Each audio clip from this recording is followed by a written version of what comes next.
Allez, on est parti. Greetings. J'espère que vous allez bien. Bienvenue à tous. Installez-vous confortablement. Bah oui, hein. Me faire insulter direct. J'arrive à me faire insulter, c'est terrible. Comment ça va les copains? Aujourd'hui, ça va être un live. On va pas pousser jusqu'à minuit parce que je dois aller me setup à la villa après. Donc non, je suis pas à la villa du diable encore. Je n'y suis point encore. Mais ça ne saurait tarder, hein, puisque là, j'ai préparé un peu tout le setup depuis chez moi. Je fais pareil aux events. Quand il y a les events, en général, je me cale chez moi, tranquillement, avec mon gros laptop Alienware des familles. Là, c'est une dinguerie ce PC. Ça fait, je sais pas, 3 ans que je l'ai. À chaque fois, je fais les events avec et c'est trop bien. Parce que ça me permet de ramener mon setup sans aucun emmerdement. Et c'est nickel, c'est nickel. Et du coup, je me cale peinard chez moi. Je fais toutes mes manips de scène et tout, là. Il y en a qui pourraient me dire « Ouais, mais c'est plus convivial de le faire avec tout le monde dans la salle. » Moi, j'ai un gros problème de trouble de l'attention. Si j'ai d'autres gens autour de moi pendant que je setup tout, j'avance pas. J'avance pas. Là, au moins, je peux me concentrer, faire ça bien. Nickel. Donc là, je suis presque prêt. Coucou Alpha, tu as vu la vidéo de Mav sur le prochain Total War? Bah oui, Yumicha, ça fait un moment. Tu vas rejoindre les enfers? Ouais, je vais rejoindre les enfers, je vais être à côté de Moment. Heureusement, je vais avoir un casque, un bon gros casque Sennheiser, là, les casques pour les casters. Donc ça sera nickel. Si jamais tu souhaites te les prendre, les vinyles de 40K Mechanicus sont dispo là. Non mais... Vous inquiétez pas. J'ai mes contacts. Y a pas d'embrouille. Les vinyles Mechanicus, j'ai été mis au courant par le mec lui-même qui a fait la musique que ça sortait, donc vous inquiétez pas. Vous inquiétez pas. Je suis couvert là-dessus. Y a pas d'embrouille. Y a pas d'embrouille. Vous inquiétez pas. Je suis en contact avec Guillaume David et vous inquiétez pas. Y a pas d'embrouille. Est-ce que je vais jouer à Diablo 4? Bah oui, je vais jouer à Diablo 4. J'y jouerai. Alors, j'ai pas de jouer ce soir. Je vais pas y jouer ce soir puisque ce soir, c'est setup à la villa et tout. Mais je vais y jouer demain. Demain, on y sera avec les copains. Alors, je sais pas à quelle heure on pourra commencer de ce que j'ai vu. Bah 19h, hein. 19h, ça peut être pas mal, hein.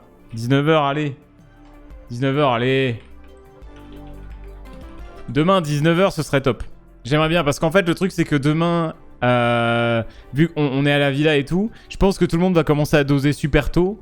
Et moi, je me connais, je vais être saoulé de voir tout le monde commencer déjà. Et moi, je vais être en mode, je dois attendre. Donc voilà.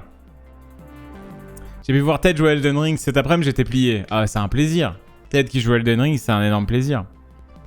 Ouais, le jeu sera à 1h du matin parce que Blizzard déteste l'Europe. C'est confirmé. Et du coup, le jeu ne sort que à 1h du matin. Malheureusement. Donc ouais, on va pas jouer à 1h du matin. La turbo flemme, on jouera demain. On jouera demain soir. En espérant qu'il n'y ait pas trop de galères de serveur. Mais voilà. Demain, entre les live Diablo et la sortie de Street 6, ça va être dur. En réalité, il y a moyen que demain, je live sur Street 6 en attendant que les autres arrivent. Il y a moyen qu'on fasse ça. On verra. On verra, mais moi, j'ai une piscine à tester là-bas. Alpha, t'es sobre? Bah oui. Bah frérot, il est 20h12 quand même. Tu ne fais plus la run hardcore? Si! Bah mais pour vous résumer, Diablo, oui, je vais être à la villa avec tout le monde. Sauf que moi, je vais pas être en groupe avec les gens de la villa pour mon aventure Diablo. Je serai avec Trauma, Maf et Eventis. Et notre run hardcore débutera dès demain soir. Et voilà, quand vous me verrez sur Diablo, c'est que je serai avec Maf, Eventis et Trauma. Donc ça commence demain soir. Voilà. S'il fait contre-soirée, bah ouais, mais après, en réalité, à la villa, on va tous avoir un peu nos groupes et on va pas tous jouer ensemble. Hein. Loin de là.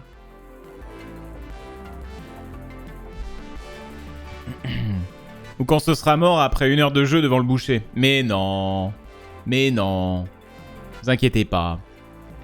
Vous inquiétez pas. Mais du coup, voilà. J'ai loupé ce que c'était cette histoire de Vela. Bah, c'est simplement Xera qui a... En fait, en gros, je crois que le bail, c'est que Xera, on lui a proposé une OP pour Diablo. Le budget, il était en mode, ouais, ok, bon, je sais pas trop. Parce que lui, il voulait faire un truc en groupe. Et en fait, avec le budget, au final, il a loué une villa de ouf. Et il s'est dit, vas-y, j'invite plein de copains. Et comme ça, on se met en mode LAN. Et on joue tous ensemble au jeu en même temps. Pendant une semaine, on est tous là-bas. Et il y a un côté un peu convivial QG. Où voilà, des streamers se retrouvent au même endroit et se voient en vrai. Chose qui n'arrive pas si souvent que ça. Contrairement à ce qu'on peut penser. Même si à peu près la moitié du stream game a déménagé à Montpellier. Voir des streamers dehors, c'est quand même une chose rare. Non, je dis pas ça en m'énervant, mais pas loin. De la part de Blizzard, je n'attends plus que de la déception. Bah, en tout cas, moi, je m'en fous. Quoi qu'il arrive, je vais jouer au jeu. Et je suis curieux de voir ce que ça va donner, les sensations en termes de jeu hardcore découverte à l'aveugle. Je pense que ça va être cool. Moi, j'ai hâte. J'ai très hâte. C'est pas mal le move de Blizzard avec les clés gratuites pour les streamers. Ouais, bah oui, bah c'est bien pour une fois. Pour une fois, une bonne décision. Est-ce que je vais me mettre à Street 6? Bah là, il y a Diablo, en fait. Donc Street 6, on va voir. On va voir. Alpha qui veut amener tout le monde à la salle, mais qui n'y arrive pas. Mais c'est même pas que je veux amener tout le monde à la salle. C'est surtout que... à quoi bon déménager quand les gens sortent jamais et proposent jamais rien. Surtout ça, quoi. Mais bon. Je voulais voyager en Europe et visiter Montpellier et essayer le restaurant de Poca et peut-être croiser quelqu'un. Ah bah le restaurant de Poca est bien sûr très très bon. Le gourou, c'est excellent. T'as vu les news Total War Pharaoh? Non, pas encore. Je me demandais quelque chose sur Diablo, j'ai l'impression que c'est toujours les mêmes boss, non? Ah oui, non, mais c'est du bon recyclage. C'est du très bon recyclage. Mais bon, ça va être marrant quand même. Si tu meurs en hardcore, on relance une autre game ou tu stops complètement. En gros, mes règles, si on meurt durant la première soirée, on restart. Si on meurt durant la deuxième soirée, on voit avec le groupe si on restart ou pas. Si on meurt à la troisième soirée, on restarte pas. C'est fin de l'aventure. Et je switch sur Street 6. Voilà. Ça me rappelle l'histoire de Biglo. Par rapport à Antoine Daniel et lui, c'était très drôle. De Biglo. Big Flo? Resto pirate de l'aquarium hall. Oh, le resto pirate, les potes. Bon, le décor est incroyable, mais la bouffe, on est à la cantine. Hein. C'est pas clair. Hein. Oh, c'est clairement pas ouf. Hein. Donc, à part si t'es un gros fan de parc d'attractions ou de pirates, bon, pas trop d'intérêt de Pirate Paradise, je trouve. Petite mort, soir 3, et hop, un bon jeu ensuite. Non, mais moi, je veux essayer de finir le jeu. Hein. Moi, je vais essayer d'aller le plus loin possible. Hein. Non, j'ai pas vu la review d'Exter sur Diablo, j'ai rien vu. J'ai pas de review de review. J'ai rien vu du tout. Ça veut dire que si vous êtes à la Villa ce week-end, pas de voir après-midi. Exact. Oh, en plus, j'ai reçu un colis. J'ai reçu un colis de Wargame Spirit, les amis. J'ai enfin reçu mon colis que j'ai commandé, mais il y a un milliard d'années. Je l'ai commandé littéralement il y a 2 mois. Regardez-moi ce magnifique... Regardez ce magnifique que j'ai reçu aujourd'hui. Allô? Le téléphone, là. Regardez ce magnifique colis. C'est incroyable. Bon, ne prêtez pas attention aux 3 boîtes en haut à droite. Hein. Mais j'ai commandé des décors. Et ils sont déjà peints. Je pensais même pas qu'ils étaient déjà peints. Et en fait, si. Du coup, c'est des décors pour simuler des vents. En gros, c'est des zones de malus. Et ça te permet de faire une map un peu plus intéressante avec des zones où tu vois moins bien. Ou des zones qui renforcent la protection des troupes et tout. Donc voilà. Magnifique flou, hein. Non mais ouais, j'ai reçu mon colis, je suis trop content. Donc la prochaine game, on pourra utiliser ça. Puis voilà quoi. L'event V-Rising, c'est toujours d'actualité. Ce sera après Diablo. Ce sera après Diablo, l'event V-Rising. Ce sera tout simplement après. Ce soir, du coup, donc, comme je le disais, ça va être découverte de System Shock. Moi, je suis vraiment un noob de la licence. Je connais de nom et je sais que c'était un jeu qui pesait de ouf. Ça date de 94. Mais là, il y a le remake qui est sorti. Et ils m'ont proposé une OP pour tester le jeu. Je me suis dit pourquoi pas, let's go essayer. Je ne sais pas du tout ce que ça vaut. Voilà. Donc on va essayer ça ensemble. Et j'ai une petite annonce à vous faire. Pour les plus observateurs, vous avez probablement déjà dû voir. Farsight Armored Core, il progresse à son rythme. Ouais, il me semble qu'il a commencé à le peindre en stream, mais je m'empêche de le regarder. Je veux découvrir une fois qu'il sera terminé. Bref. Donc du coup, oui, nouveau partenariat, mesdames et messieurs, pour la chaîne.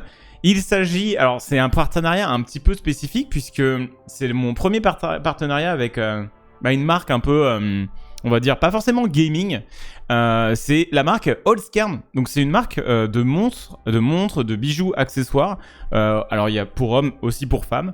Et c'est une marque qui va approcher et qui vont proposer donc de faire un partenariat avec eux. Donc j'ai un code, donc moins 10%, qui va d'ailleurs évoluer sur du moins 15%, etc. On va être ensemble pour un mois. Avec cette marque, et c'est notamment des montres, des bijoux accessoires en matériaux style bois, pierre, vous avez différents types de pierres, différents types de bois, etc. Et il y a des trucs très jolis, donc je vous laisse découvrir sur le site directement. Il y a plein de choses. Moi de mon côté, j'en ai qui vont. J'ai commandé. Ils m'ont filé 2 produits que voilà, gratos avec le partenariat que je vais recevoir. Franchement, il y a des très jolis produits. Donc, si vous êtes amateur de montres, ce genre de choses, voilà, moi je trouve que c'est une marque qui fait des trucs très cool. En plus, ils ont une approche éco-responsable. C'est-à-dire que, en gros, très souvent, ce genre de marque, c'est pas des produits très éco-friendly. Et pour le coup, Allscairn, ils font vraiment un gros effort là-dessus. Il y a notamment, quand vous achetez des montres, une partie en fait du prix de la montre qui va être versée à des associations, etc. Je peux vous en citer quelques-unes. Je les ai pas de tête. Excusez-moi, je vais vous les citer tout de suite. Alors, c'est une marque allemande. Donc du coup, ça va être des associations plutôt allemandes. Mais vous avez Jane Goodall Institute, vous avez Care Austria, vous avez Gut Heiderblich. Donc là, c'est vraiment des associations écologiques, plutôt côté allemand, autrichien. Là, je vois Care Austria. Mais du coup, voilà, c'est une approche un petit peu différente. Et visuellement, il y a des trucs très jolis. Je suis très curieux de recevoir là, la montre que j'ai commandée. Alors, la montre que j'ai pris, moi, c'est... Où est-ce qu'elle est? C'est la Singapour. Moi, j'ai chopé la Singapour. Et elle me plaisait bien. J'aime beaucoup le rendu qu'elle a. Donc celle-ci, elle arrive très bientôt. Et voilà. Voilà. Je pourrais vous... Oui, voilà, il y a les 5% qui vont à des projets caritatifs, tout simplement. Voilà. J'ai déjà été sponsor par eux dans sa dernière vidéo YouTube. Ah, je savais pas. Ah, c'est cool ça. Ok. Et Bob aussi a eu une OP récemment avec eux. D'accord. Ok. Bon, vous voyez, hein. Il y a des potes aussi qui travaillent chez eux. Enfin, qui travaillent avec eux. Mais en tout cas, très cool comme produit. Ils ont pas que des montres, ils ont aussi des accessoires. Vous avez collier, boucles d'oreilles, vous avez des bandelettes, enfin des petits bracelets. J'en ai chopé un de bracelet aussi. Alors là, il y a vraiment beaucoup de choix. Il y a des choses très jolies aussi. Donc voilà. Donc dès que je vais recevoir ça, on fera un petit unboxing. Je vous montrerai à quoi ça ressemble. En plus, j'ai les caméras adaptées pour en voir de près et tout. Donc voilà. Voilà. Donc c'est la petite annonce pour ce partenariat d'un mois. Et voilà, je vais vous tenir au courant. Va y avoir, je crois, mi-juin, va y avoir un petit event et tout où il y aura d'autres réductions sur certains produits. Mais en attendant, vous avez mon lien qui est dans le panel sous le stream. Donc vous pouvez cliquer directement dessus et vous pouvez utiliser mon code. Mon code est précisé sur le panel sous le player Twitch. Donc c'est Alpha 10. Tout simplement, voilà, c'est pas compliqué, Alpha 10 pour 10%. Et voilà, donc c'est super cool. Moi je suis très content de bosser avec une marque comme ça. Et puis j'aime beaucoup le design de ce qu'ils proposent. Donc voilà, ils font aussi des lunettes de soleil.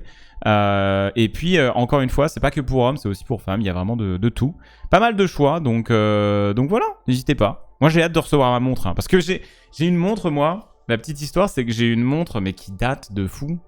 C'est une montre qu'on m'avait offert, je crois, en 2016. Et elle est morte depuis 1 ou 2 ans, quoi. C'est terrible. Et depuis, j'en avais plus. Et j'avais pas du tout osé vraiment sauter le pas d'en reprendre une. Et du coup, là, j'étais en mode, putain, mais incroyable. Le timing est fou, quoi. Nickel. Oui, il y a des bagues aussi. Vous avez des bagues. Alors, attends, il faut que je retrouve les bagues. Bijoux. Bagues. Voilà, vous avez des bagues aussi pour les amateurs et amatrices de bagues. Avec des designs très cool. Encore une fois, très minéral. Très minéral avec différents matériaux comme ça qu'on reconnaît vite. Donc voilà. Si vous voulez découvrir ça, vous pouvez checker directement mon lien. Je suis très content de bosser avec eux et j'ai très hâte de recevoir la montre et le bracelet que j'ai pris. Voilà, voilà. Donc voilà. Tu sais si elles vont sous l'eau, les montres, notamment celles avec du bois? Très bonne question. Alors, pour le coup, je peux pas te répondre tout de suite, mais ça doit être noté. Je pense que ça doit être monté, mais ça doit être noté. Par exemple, je regarde la Northwall. Est-ce qu'il y a les stats de noter? Je pense en vrai. Caractéristiques. Étanchéité, 3 barres. Résistant aux projections d'eau, 3 barres. Je sais pas trop ce que ça représente. Je suis pas sûr que c'est vraiment de la montre avec laquelle tu es censé faire de la plongée. Je suis pas sûr. Je suis pas sûr. C'est rare de trouver des montres pas étanches. Ça veut dire que non, 3 barres, ça fait 20 mètres de profondeur. Ok. Ouais, en gros, si tu tombes à l'eau avec, c'est ok, mais fais pas de la plongée avec, quoi. Tu penses que l'ancien Alpha aurait dit quoi si tu lui avais dit ce qui va lui arriver dans le futur? Perte de poids et sponsor pour les montres et le maintien en forme. Le maintien en forme, là, c'est pas pour le maintien en forme. L'ancien, il aurait dit putain, trop bien, trop hâte. Je pense qu'il aurait dit ça. Putain, trop bien, trop hâte, tu me diras comment t'as fait. C'était une quoi ta montre? C'était une Emporio Armani, je crois. Je crois que c'était Armani. C'est juste pour se laver les mains, faut la retirer. Si tu veux de la garder sous l'eau, faut 100 mètres de profondeur. J'ai taffé en horlogerie bijouterie. D'accord. Ok. Ah ok, je savais pas. 3 barres, c'est limite pour se laver les mains. Ah ouais, d'accord. Ouais, donc faut éviter du coup. Bah, de toute façon, le bois, je vous déconseille de foutre ça dans l'eau, hein, globalement, sinon vous allez vite l'abîmer. Hein. KFC US a tweeté en sponsor Diablo 4. Ils savent ce que mangent les fans de Diablo. Ouais, bah ouais, hein, tu m'étonnes. C'est clair. J'ai loupé beaucoup de choses. Bah là, je viens d'annoncer un... Bah tiens, vous voyez, il y a le petit logo Holzkern qui apparaît maintenant dans le live. Vous avez juste loupé la petite annonce du partenariat avec la marque de montre Holzkern qui va donc être associé au stream pendant ce mois. Puis on verra si on continue à sponsor avec eux pour la suite. Mais en tout cas voilà.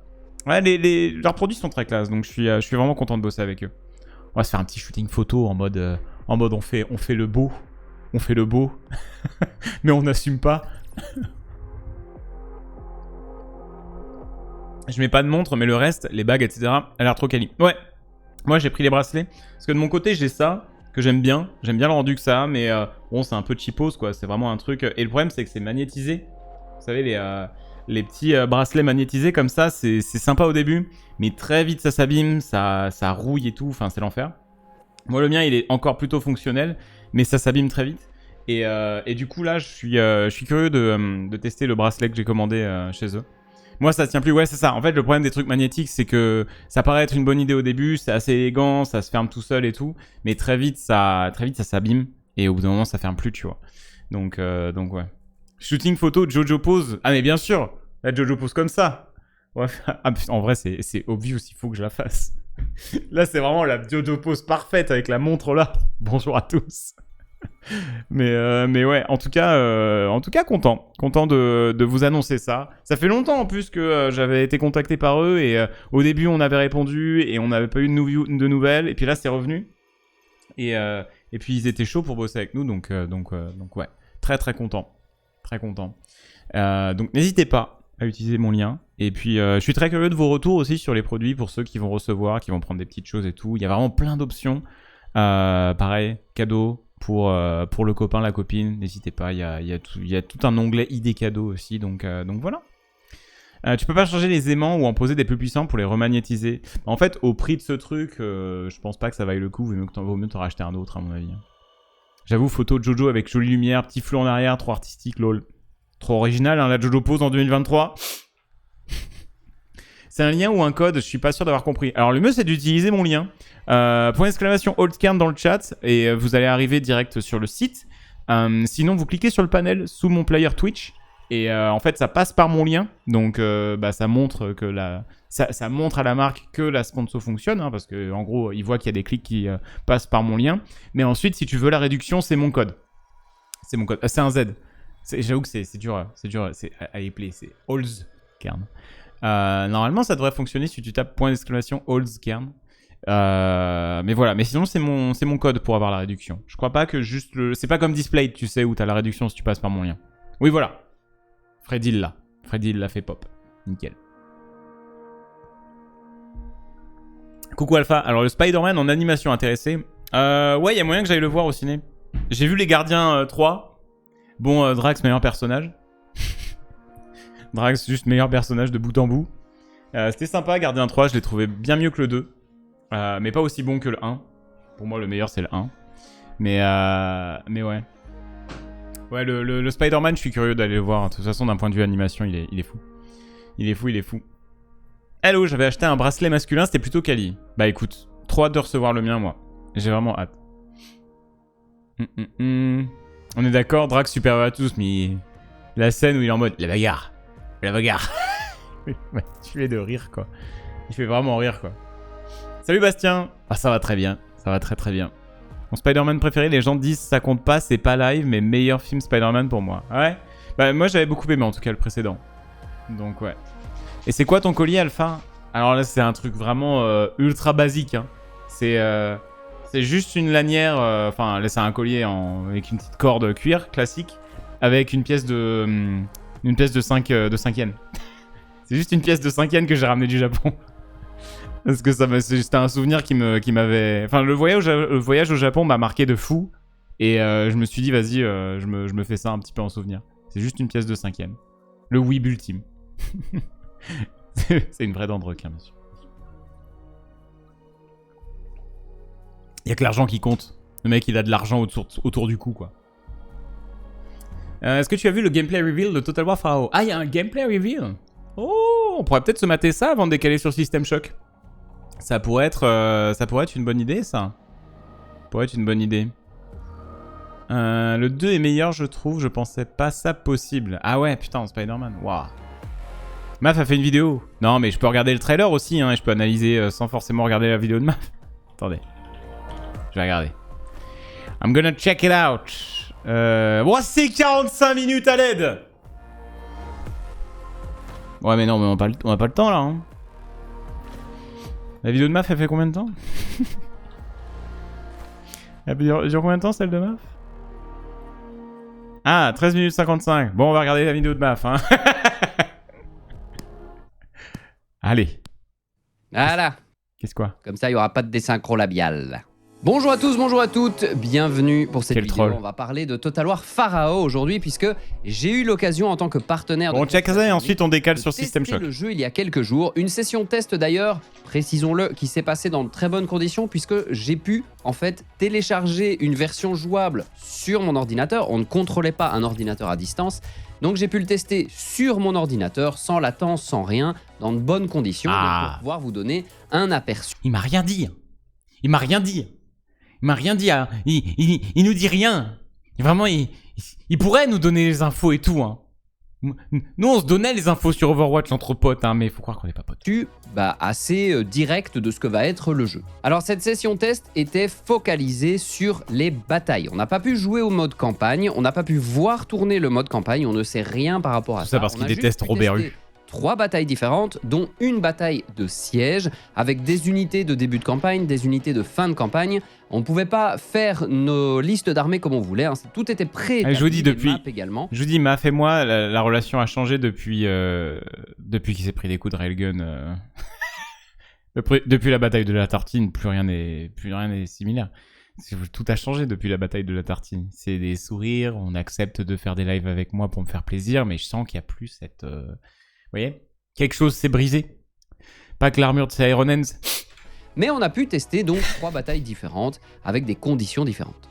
Et le moins qu'on puisse dire, c'est que j'ai un sentiment très partagé par rapport à ce nouveau Total War après avoir pu jouer à ces batailles. En réalité, je suis vraiment déchiré en deux. D'un côté, j'ai envie de dire que c'est trop bien parce que Creative Assembly, hein, mais d'un autre, j'ai envie d'être honnête, c'est de la merde. Non, je rigole, je plaisante. Je me dis qu'il y a plein de nouveautés, je vais vous en parler, qui sont vraiment cool. D'un autre côté, il y a vraiment des déceptions pour ma part qui font que, bon voilà, je suis pas ultra emballé par le jeu, mais en même temps, il a des points forts. Enfin bref, je vais vous expliquer tout ça, ce que j'ai trouvé dans les points forts et ce que j'ai trouvé dans les points faibles de... Après, il est souvent plus critique que moi. Hein. Moi, je me souviens avoir kiffé Total War Troy, et puis Maf, il était en mode...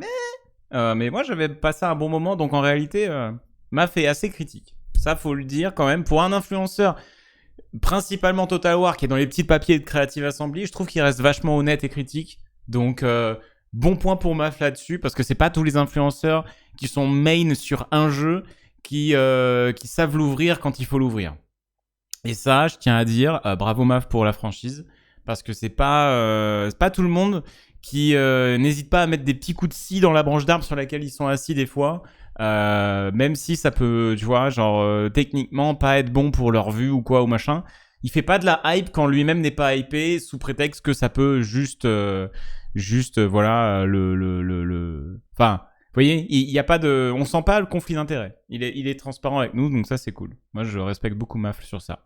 De ce que j'ai pu tester jusqu'ici. Ouais, il survend pas son jeu. Tri dans tous ces éléments. Bon alors la première chose qui va sauter aux yeux, et que moi personnellement m'a sauté aux yeux dès que je suis rentré dans le jeu, c'est pas un nouveau moteur. C'est évident. Alors les screenshots qui avaient été partagés sur Steam, oh, c'est pas très beau. Ne laissaient Attends, mais c'est chum. Pas énormément de doutes là-dessus. Mais c'est moche. Partagé sur Steam. Mais c'est gigalet. What the fuck. C'est pas un nouveau moteur, et faire un petit peu le tri dans tous ces éléments. Bon alors la première chose qui va sauter aux yeux, et que moi personnellement m'a sauté aux yeux dès que je suis rentré dans le jeu, c'est pas un nouveau moteur. C'est évident. Alors les screenshots qui avaient été partagés sur Steam ne laissaient pas énormément de doutes là-dessus. Mais maintenant c'est absolument sûr, c'est le même moteur que 3. Et on va même aller plus loin dès le début, c'est globalement très proche de 3. J'avais déjà dans ma précédente vidéo sur Pharao émis une petite réserve sur le fait que ça ressemblait fortement à 3 et que mécaniquement ça allait être... Mais sans déconner, je regarde les armées, on dirait Rome Total War 1 quoi. Être proche de... On dirait le remake de Total War Rome 1. De Total War 3 parce que l'époque et la région faisaient que c'est automatique. Ils peuvent pas faire deux Total War radicalement différents sur une région et une période aussi proches. Et cet a priori se confirme largement dans cette session test. Les batailles sont vraiment très similaires de l'un à l'autre. On a, dans les grandes lignes, l'impression d'avoir l'un ou l'autre. Enfin, on peut switcher de l'un à l'autre. Si vous dézoomez un petit peu sur une bataille, c'est difficile de faire vraiment la distinction entre les deux. Et cette sensation de similarité entre les deux jeux... Par contre, l'environnement est joli. Mais les environnements sur 3, ils étaient très jolis. C'était pas ça le problème. ...est amplifié par l'interface. L'interface est vraiment identique dans 3. Ah mais oui, c'est 100% l'interface de Troy. Elle pourrait évoluer d'ici. C'est les mêmes icônes. Malheureusement, j'y crois pas beaucoup.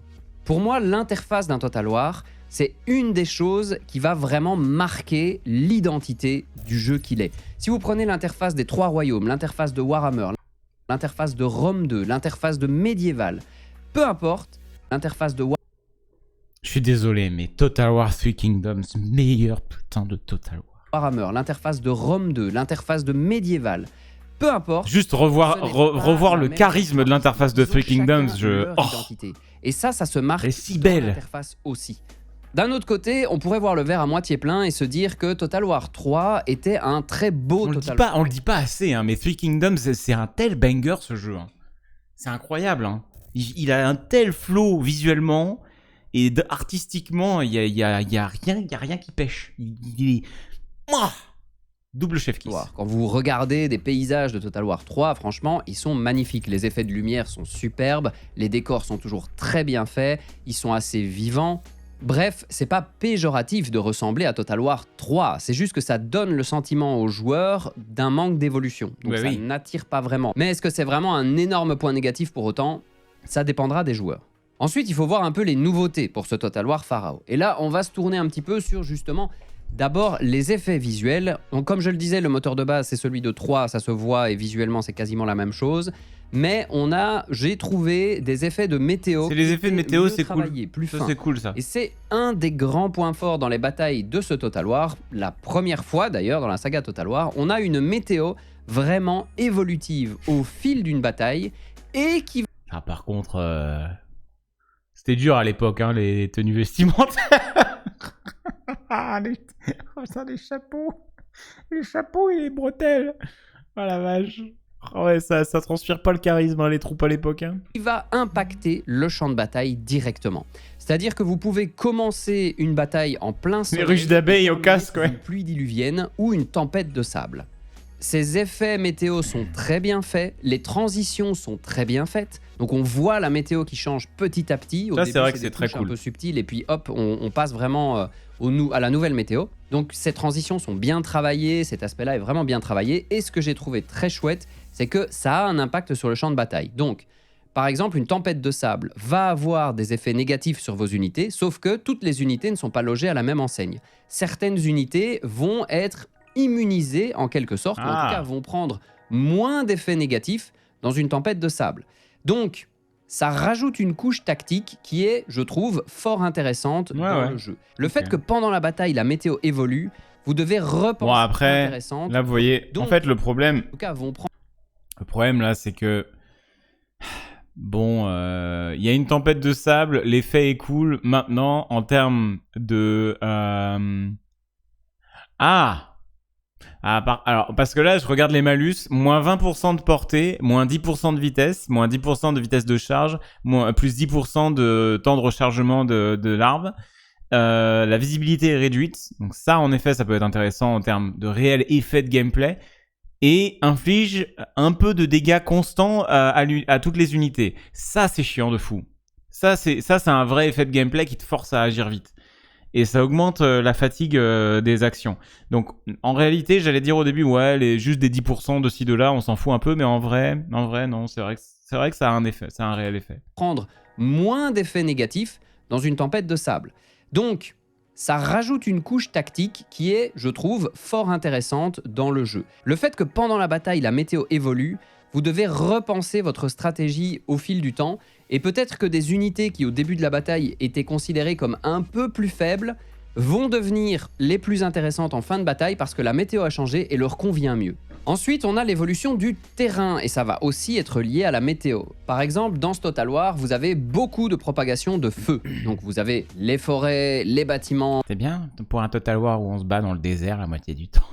Les équipements de siège, tout ça, ça peut brûler. Mais vous pouvez même avoir du feu qui se déclare dans des hautes herbes, par exemple. Et tout ça va avoir un impact sur vos troupes. Et c'est pas tout parce que le sol en terre la map est jolie peut quand aussi même. changer et devenir boueux par exemple. La map est boue, plutôt jolie. tout comme les tempêtes de sable, va aussi avoir un effet négatif sur certaines unités et ça, un peu cool, moins sur d'autres. Et c'est pareil, si la météo change et que vous avez de la boue qui commence à apparaître partout, certaines unités vont devenir vachement intéressantes pour pouvoir se déplacer rapidement dans la boue et faire des mouvements un peu... Après, le feu qui se propage, c'est une fonctionnalité qui existait déjà il y a un bon moment. Contournement avec des unités dans les Total War qui vont avoir du mal de se déplacer dans la boue.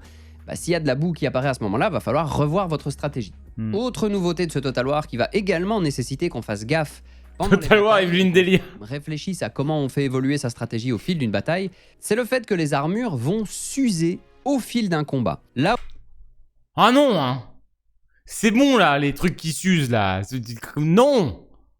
Oh, c'est trop chiant par contre ça. Ça suffit. Hein. Les armes qui s'usent dans Zelda, les armures... Ça casse les... Non, hein. Ah non, hein. Aussi, ça va demander aux joueurs de s'adapter et peut-être à jouer avec des tactiques par couche, par ligne par exemple. De réfléchir à qu'est-ce que je mets comme première ligne pour commencer à engluer l'armée adverse, affaiblir l'armure des unités les plus résistantes et peut-être garder en réserve les unités qui ont beaucoup d'attaques mais pas de perce-armure pour les utiliser dans un second temps. Ça change complètement en effet comment tu joues ta game. À faire ce travail de attaquer l'ennemi vraiment en 2 temps pour bien réfléchir à tout ça. Et si vous ajoutez les changements de météo et les changements de terrain, franchement, vous avez beaucoup de choses à décider pendant la bataille. D'ailleurs, parlons un peu plus des combats en eux-mêmes. Alors, une autre nouvelle qui va faire beaucoup plaisir à beaucoup d'entre vous, c'est que les animations synchronisées sont de retour dans ce Total War. Donc là, on a vraiment, quand on zoome dans la mêlée, on voit des épéistes s'échanger des coups, frapper sur les boucliers adverses, essayer de leur arracher le bouclier ou ce genre de choses. Bref, les animations de mêlée sont plus vivantes que ce qu'on avait dans les précédents Total War. Les mêlées... Alors, de ce que je vois, c'est... Dans Total War 3 Kingdoms, c'était ultra stylé et... Voilà, c'est pareil, hein. S'il y a des animations de kill... Depuis Shogun 2, je me souviens, les animations de kill dans Shogun 2 étaient trop stylées déjà à l'époque. trop stylé. Mais ça, c'est pas nouveau. Sont d'ailleurs longues, c'est une volonté des développeurs de faire en sorte que... Pour résumer, les trucs à nous dire. Annonce de partenariat avec une marque de montres, Holzkern. Face à face peuvent Tu as le lien sous le panel. Avant que l'une ne prenne vraiment le dessus sur l'autre. Et j'ai un code de réduction. Vraiment très basique qu'on envoie sur des unités plus fortes. On avait l'occasion de le tester dans certaines batailles. Bah, j'ai pu constater que les unités qui n'avaient pas beaucoup de morale et des stats assez faibles pouvaient tenir le choc pendant relativement longtemps face aux troupes adverses qui étaient clairement d'un niveau plus élevé. Qui dit bataille longue dit possibilité de modifier sa stratégie en cours de route plus facilement. Et encore une fois, vu qu'on doit constamment réfléchir à l'évolution de sa stratégie à cause de tout ce qui va changer au niveau du terrain, bah, le jeu nous encourage à ça, nous permet ça assez facilement. Merci, puisque les combats sont plus longs. En ce qui concerne les sièges, on n'a pas énormément de nouveautés par rapport à ce qu'on connaissait dans les précédents Total War. Malheureusement, il n'y a pas une refonte globale du système de siège. On va retrouver quelque chose très similaire à ce qu'on connaissait déjà. Par contre, les échelles magiques donc mauvais. sortent d'un pli du warp des troupes qui se trouvent au pied des murs. Pas n'importe quel pli d'ailleurs. Ça, il faut arrêter, Creative Assembly. Arrêtez avec les échelles qui sortent du cul. Ce n'est pas intéressant, ça rend les sièges chiants, c'est nul. Faut arrêter. Pitié. Ça, c'est terminé. Maintenant... Ah, je croyais que c'était encore là. Ok. Non, bah c'est très bien que ce soit parti. Les unités au début de la bataille, soit auront de l'équipement de siège, y compris des échelles, vas-y, je ferme ma gueule. Auront été construites avant en campagne, ou alors il y aura rien. Donc pas grand chose à noter sur les batailles de siège, malheureusement, c'est encore une fois assez proche de ce qu'on connaissait. Non mais c'est bien, ils écoutent. Donc vous l'aurez compris, c'est pas du tout un Total War qui va se démarquer par rapport à ce qu'on connaissait déjà. On a beaucoup de redites qui sont améliorées, peaufinées par rapport à ce qu'on connaissait déjà, mais on est sur une formule extrêmement proche de ce qu'il y avait auparavant. Et pour ce qui est des seigneurs qui vont mener les troupes au combat, eh bien ils sont intégrés dans des unités d'infanterie classiques. Ce ne sont pas des monstres de corps à corps qui vont pouvoir se jeter dans la bataille, comme dans le mode romancé de 3 ou des 3 royaumes. Ici, ils sont intégrés dans les unités classiques, et d'ailleurs on va pouvoir choisir le type d'unité en jeu. Donc est-ce qu'on veut que ce soit une unité de cavalerie, de chars, etc. Ben, on pourra choisir. Pour résumer un petit peu tout ça, eh bien, je dirais que cette session test ne m'a pas forcément rassuré sur l'avenir de ce Total War Pharaoh. Je pense qu'il va avoir du mal de trouver son public, en tout cas pour le moment. Les similarités avec 3 sont trop nombreuses, l'absence de nouveaux moteurs, alors que c'est quelque chose qui est espéré depuis un bon moment maintenant, bah, vient aussi peser dans la balance. Et ça va pas être évident pour Creative Assembly de vraiment trouver un public pour ce jeu. Je pense tout de même que ce jeu, attention, peut être un bon Total War. On est sur la formule de base de 3, très clairement, il a été construit sur les bases de 3. 3 n'était pas un mauvais Total War, loin de là. Il y avait même des idées dans 3 qui étaient très intéressantes, notamment les ressources en campagne par exemple, qui permettaient d'étoffer l'aspect commerce et le développement de ces cités, le contrôle des territoires avec des ressources qui devenaient très importantes parce que nécessaires à la construction de bâtiments ou au recrutement de certaines troupes. Et je pense que c'est sur ce point-là qu'il faut attendre Pharaoh au tournant. Je pense que s'il y a un point sur lequel Pharaoh n'a pas le droit à l'erreur, c'est bien son mode campagne. Parce que le mode bataille de Pharaoh n'est pas mauvais, il n'a rien de mauvais. La météo évolutive, le terrain évolutif, le feu qui se propage, les armures qui évoluent, les combats très tactiques avec tous ces éléments qui évoluent au fil de la bataille, etc. Tout ça, c'est vraiment des bonnes idées. Le tout dans des décors qui sont très beaux. Bah, on a une recette qui est tout à fait bonne en fait. On a de quoi avoir un très bon Total War. Mais la déception ne peut pas être évitée à cause des similarités avec 3. Donc c'est pour ça que je vous disais en entrée de vidéo que je suis vraiment partagé. D'un côté, je suis pas rassuré pour ce jeu et ça casse pour l'instant un peu ma hype pour ce titre. D'un autre côté, on peut pas dire que ça va être un mauvais Total War juste parce qu'il est construit sur les bases d'un précédent qui lui-même était plutôt bon et dont les développeurs vont pouvoir récupérer toutes les bonnes idées et les points forts et les améliorer et les pousser plus loin et enlever les aspects qui étaient plus négatifs. Mais par rapport à ça, tout le monde verra midi à sa porte. Je pense que les réactions des joueurs vont être très différentes. Déjà, les joueurs qui s'intéressent à cette période et à cette région vont être aux anges parce que franchement, ça risque d'être un bon Total War. Quand on pense que ça a été fait par les aliens, ça, c'est fou, et à explorer. Tous ceux qui n'avaient pas du tout touché à Total War 3, bah, ils vont pouvoir avoir un jeu qui reprend cette formule mais avec tout en mieux et en plus travaillé. Donc, bah, ceux-là aussi pourraient être très intéressés par ce nouveau titre.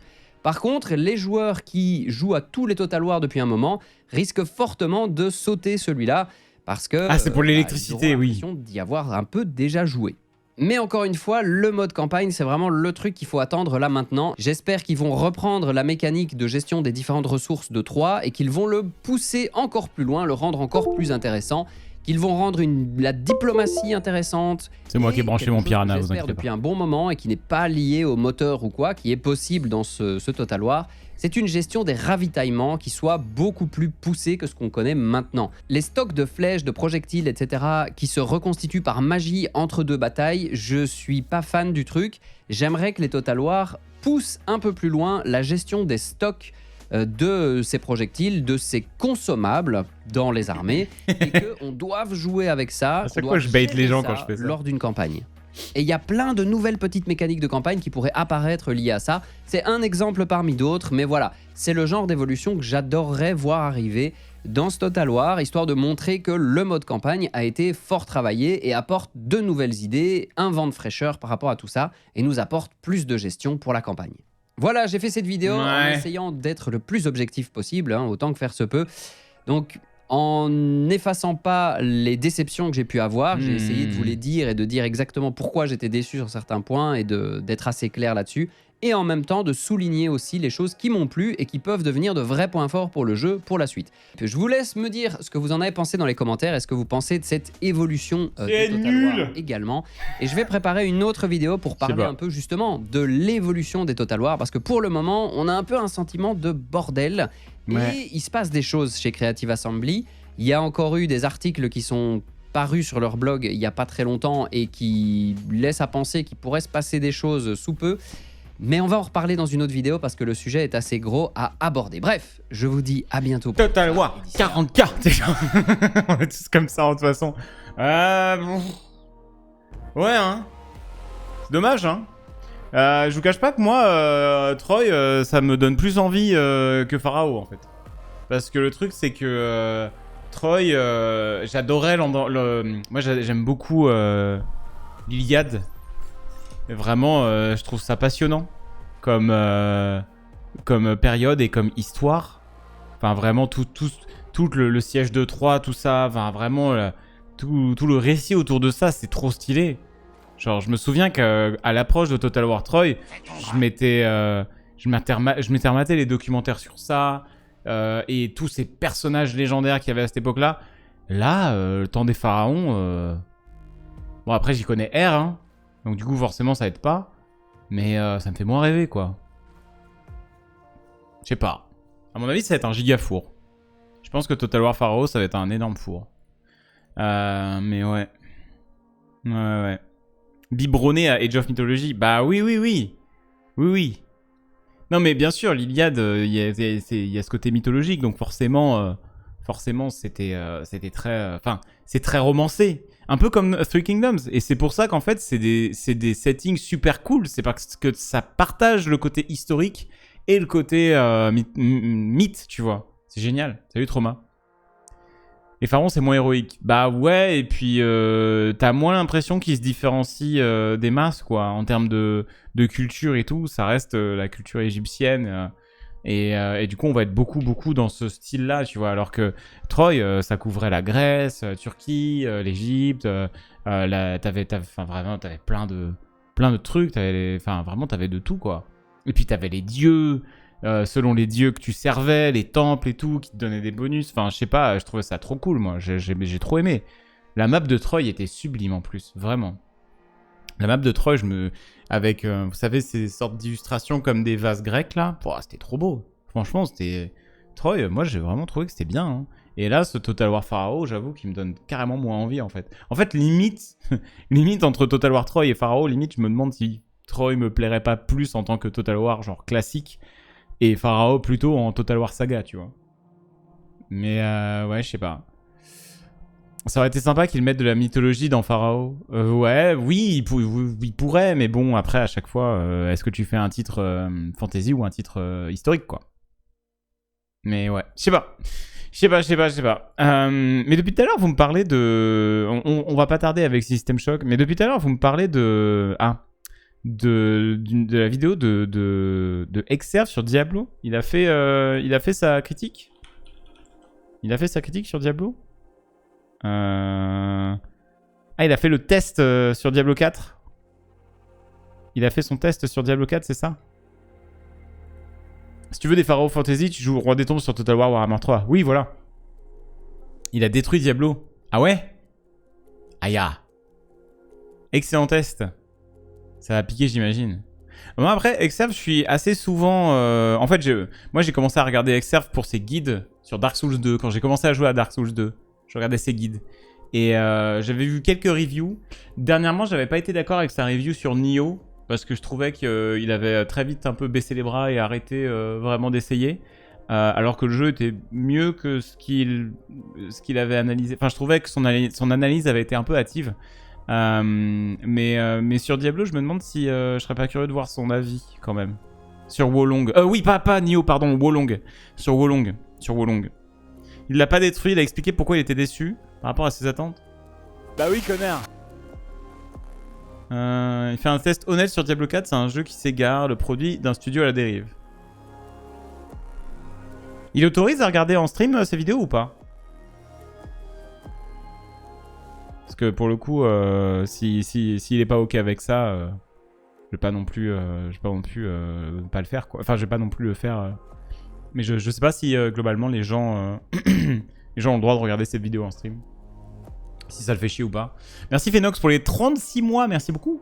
Merci à toi. Avanta Maiden, merci pour les 17 mois. Getraka pour les 6 mois. Eliosa pour les 60 mois. Monsieur Kitten pour les 6 mois. Guillaume Pa, 9 mois. Altis pour le Prime. Maedrive pour les 23 mois. Wolfizam pour les 66 mois. Cyrus P6, merci pour les 18 mois. 18 mois, ça fait plaisir d'être toujours là et de profiter de tes excellentes vibrations.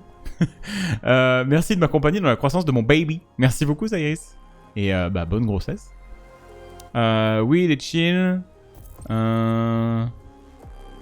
Punaise, les montres, mais les lunettes de soleil Allscan, c'est aussi la beauté. Ah, bah, ça fait plaisir en tout cas de voir que ça vous plaît. Il a l'air de pas aller bien par rapport à ça sur Twitter, alors aucune idée. Ah, par rapport à sa vidéo sur Diablo? Vu son dernier tweet où il s'exaspère des streamers qui trash talk sa review alors qu'ils sont en OPSP. Hein? Attends, c'est quoi son dernier tweet? Attends, quel streamer l'ont trash talk? Après, il y a trash talk et trash talk. Hein. Si quelqu'un juste exprime qu'il est pas d'accord, ce milieu me sort par les yeux. On m'envoie des clips de streamers affiliés à Blizzard qui m'insultent en regardant ma vidéo. Évidemment qu'ils ne peuvent pas trouver que trouver le jeu incroyable, c'est leur gagne-pain des prochains mois. Outre ce conflit d'intérêts assez évident, je ne peux pas m'empêcher de me dire que si tu sais pas faire de contenu qui ne capitalise pas sur la haine d'une autre personne, c'est peut-être le signe qu'il faut envisager de changer de voie. J'utilise Twitter pour autre chose que partager une vidéo ou un stream et ça me fatigue. Que des utilisateurs anonymes m'insultent, c'est déjà dingue, mais il paraît que ça fait partie du métier. Mais des gens censés être des professionnels, je comprends pas. J'insiste, je cherche pas à récolter de bons commentaires, je savais pertinemment en publiant ma vidéo que j'avais passé quelques journées difficiles. Là, c'est juste que c'est le comble de l'hypocrisie qu'un type payé par Blizzard pour streamer leur jeu se permette ça. Et une bonne fois pour toutes, j'adorerais être hypé et me dire que les prochaines semaines, je joue à Diablo non-stop. C'est une série que je suis depuis que je suis gamin, ça m'éclate pas de pas aimer ou de pas adhérer à cette nouvelle orientation fin du rant. Donc en gros, un streamer affilié la Trash Talk. En lisant son post. Parce que là, il a dit un type payé par Blizzard, donc c'est un streamer qui l'a... Ah, c'est Zoltan. Ah oui, mais Zoltan, il est... On va dire qu'il est spicy. Zoltan, il est un peu spicy quand même. Il aime pas la direction que prend la série Diablo, il a pas tort sur certains points. Bah ouais, non mais moi je vous avoue que quand je regarde le gameplay de Diablo 4, que je compare au gameplay de Diablo 1, c'est... Bah ça a rien à voir. Hein. Ça a vraiment rien à voir. Hein. Vraiment, c'est très différent. Je pense pas qu'Exerve y voit un inconvénient tant que c'est fait dans le respect. Ah non, mais moi, de toute façon, toujours. Toujours. Hop. On se calme dans le chat. On reste respectueux. Moi, c'est pas la tribune pour insulter qui que ce soit, là. Ni Exerve, ni Zoltan, s'il vous plaît. Mais je suis un peu curieux d'avoir son avis, en vrai. Je suis un peu curieux d'avoir son avis. Au pire, on s'en cogne demain, on dose. Ah non, mais quoi qu'il arrive, on va doser. J'ai regardé Salut son à avis. tous, c'est Exerme. On se retrouve aujourd'hui pour mon test, enfin, de Diablo 4. Et bon, bah, comment dire, j'attendais le jeu depuis des années. J'ai pu jouer au jeu complet sur un compte temporaire là, ces dernières semaines et j'avais hâte d'en parler. Sincèrement, j'ai rarement eu autant de difficultés à écrire une vidéo ou trouver un titre. J'ai noté je sais pas combien d'idées, hein, plus ou moins drôles, plus ou moins nuancées. Mais finalement, et même si ça me brise le cœur de dire ça à haute voix, Blizzard ne sait plus faire du Diablo. Ils ont perdu la recette. Ouais, mais ça je veux bien le Des croire. années à attendre et espérer le retour de Diablo, les quelques dizaines d'heures que j'ai passées sur le jeu complet ont fini de briser tout espoir. Diablo 4, c'est un jeu qui est pétri de contradictions et de signaux contraires. D'un côté, il cherche à toucher un public occasionnel, mais il lorgne du côté des MMORPG en termes de durée de vie, car tout prend un temps de fou, au lieu de proposer cette expérience fun, immédiate, sans prise de tête, à laquelle on s'attend quand on lance un Diablo. Et de l'autre côté, il voudrait bien toucher les vétérans de Diablo 2, Ça va, mais le il son propose un jeu qui est moins riche et moins varié que ne l'était Diablo 3. Demain, on sera en live à 19h pour la sortie du jeu et avec tout le groupe pour le début de la run hardcore. Alors que c'était là un des principaux reproches qui lui ont été faits à l'époque. Les classes disposent de moins de builds possibles que dans les précédents jeux, et plusieurs éléments en fait nous freinent dans notre envie d'expérimenter avec tout ça. J'ai fini en fait par me demander quelle était la vision de Blizzard pour ce jeu, et au moment où il va sortir, Diablo 4 selon moi c'est un jeu qui se cherche encore, et qui va probablement continuer de se chercher un petit bout de temps. Il joue quoi voleur? C'est ça? Et je peux même pas vous dire qu'il convient pour découvrir le genre, parce qu'un tas de jeux récents sont selon moi bien plus cool que ne l'est Diablo 4, même s'ils sont moins jolis. Un truc qui me conforte en fait dans cette idée d'un manque de vision, c'est que Blizzard ne cherche jamais à enrichir ou faire avancer le genre du Diablo-like. Mis à part l'open world et la boutique de microtransactions, l'ossature de Diablo 4, c'est en réalité celle de Diablo 3, à quelques nuances près. La grosse différence, évidemment, c'est cet incroyable vernis Dark Fantasy qui faisait, c'est vrai, cruellement défaut à Diablo 3. Et ça, c'est justement la grande réussite de Diablo 4. Le jeu est très beau, toute son esthétique démontre un travail de titan qui a été réalisé pendant des années, que ce soit les effets des compétences, les armures, les modélisations des équipements, les paysages, même la création de notre personnage, tout est absolument tip-top. Et mieux encore pour moi, tout ce qui touche au son est vraiment très très cool. Les effets sonores, évidemment, sont super, mais surtout, je trouve que la bande originale rivalise avec le travail légendaire de Matt Fullman. Et bon, ça, c'était pas quelque chose sur lequel j'aurais parié au départ. Le truc, c'est que tout ça, ce n'est que de l'enrobage, et comme disait l'autre, sans maîtrise, la puissance n'est rien, et c'est bien ça en fait que je reproche à Blizzard, ils ne maîtrisent plus la recette de Diablo. Après, moi je vais avoir un œil assez particulier parce que mon expérience du jeu complet Diablo, elle se limite au 1. Moi j'ai joué au 1 complet, et j'étais très jeune, j'étais addict au 1, et c'était une expérience très particulière. Et en fait, j'avoue que quand j'ai vu Diablo 3, moi je reconnaissais plus du tout Diablo. Donc moi je me suis fait un peu à l'idée que Diablo 4 ce sera pas du tout comme le premier Diablo. Donc j'ai pas ce côté putain Diablo 2 c'était le mieux. Ce serait trop bien que ce soit comme Diablo 2. Vous voyez? Moi je m'attends à ce que ce soit différent quoi.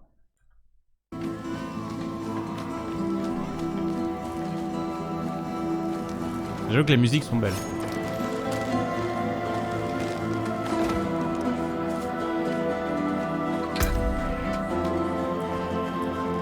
J'avoue qu'elles sont très cool. Commencer cette vidéo avec un des paradoxes des jeux du genre, ils sont pensés pour nous occuper pendant des mois, voire des années, mais la majorité des gens qui vont acheter Diablo 4 ne verront en fait que la campagne, et encore peut-être même pas jusqu'au bout.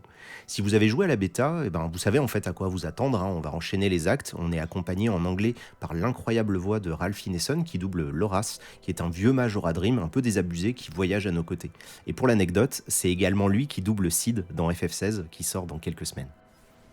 En soi, la campagne se laisse suivre sans trop de peine. Au début, on se prend même au jeu de l'open world et il est pas rare qu'on s'éloigne du chemin principal pour visiter un endroit inconnu, vider un donjon, aider les habitants du coin. Mais avec les heures qui s'enchaînent, la routine s'installe et j'ai fini en fait par aller en ligne droite à travers les 6 actes qui nous font visiter tout l'open world. Vraiment, je le redis, c'est superbe, notamment la côte de Skosglen. Moi, c'est ma zone préférée alors qu'il pleut tout le temps là-bas. Et il faut compter entre 10 et 20 heures pour la campagne en fonction du temps que vous allez passer à papillonner, histoire d'en voir le bout. Le souci, et ça fait partie d'une longue liste de contradictions qui m'inquiète beaucoup, c'est que le dernier chapitre du jeu est arbitrairement fixé au niveau 45. Ça a l'air rigolo, Nécromancien, quand même. Il gagne en puissance avec nous, et il est quoi tout à fait... Ah, c'est... fixé au niveau 45. Jusque-là, les ennemis en fait Ok. gagnent en puissance avec nous et il est tout à fait possible d'arriver au dernier acte en étant à peine plus que niveau 30-35. Moi j'étais 37 et je me suis retrouvé face à un petit mur qui m'a forcé à repasser au premier tiers de difficulté, le temps de rattraper mon retard. Ah, quand Et tout même. un tas de décisions comme ça qui sont complètement arbitraires. Qui Bon, de toute cassent façon, on va mourir qui avant sont ça, hein. malheureusement légion. Et pour moi, le gros point faible de la campagne, c'est son scénario. Toute cette histoire qui tourne autour de Lilith et d'Inarius s'avère être finalement superficielle et inconséquente. Sans rien dévoiler, à l'échelle de la saga, ce 4e épisode n'apporte absolument rien, et pire, il prépare la voie pour de futurs jeux ou extensions.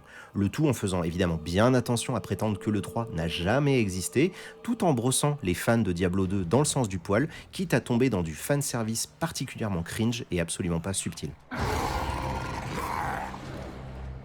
Et je vous avoue que je suis triste, quoi. Je suis dégoûté. J'ai fini par m'attacher au lore de Diablo et Blizzard semblait vouloir creuser des personnages tout à fait intéressants dans cet univers, en la personne d'Inarius et de Lilith. C'est respectivement un ange et une démone. Ce sont deux êtres que tout oppose et qui sont parvenus en fait à s'entendre le temps de fuir Ils le s'entendaient conflit bien, même, et ils de étaient créer ensemble. le monde de sanctuaire qu'on connaît, le monde des humains.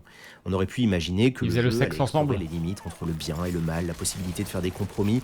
Ça aurait été audacieux dans une saga qui est connue pour son manichéisme primaire, mais non. Au lieu de ça, on a vraiment un traitement des deux personnages qui est expéditif, pour dire ça poliment, et rarement une fin de jeu m'a laissé un goût aussi De quoi, le amer. sexe Vraiment sur ce point-là, c'est la Ils ont grosse eu des gosses. déception de ce Diablo, surtout qu'on avait vu des magnifiques trailers en CG qui laissaient imaginer quelque chose de beaucoup plus grandiose.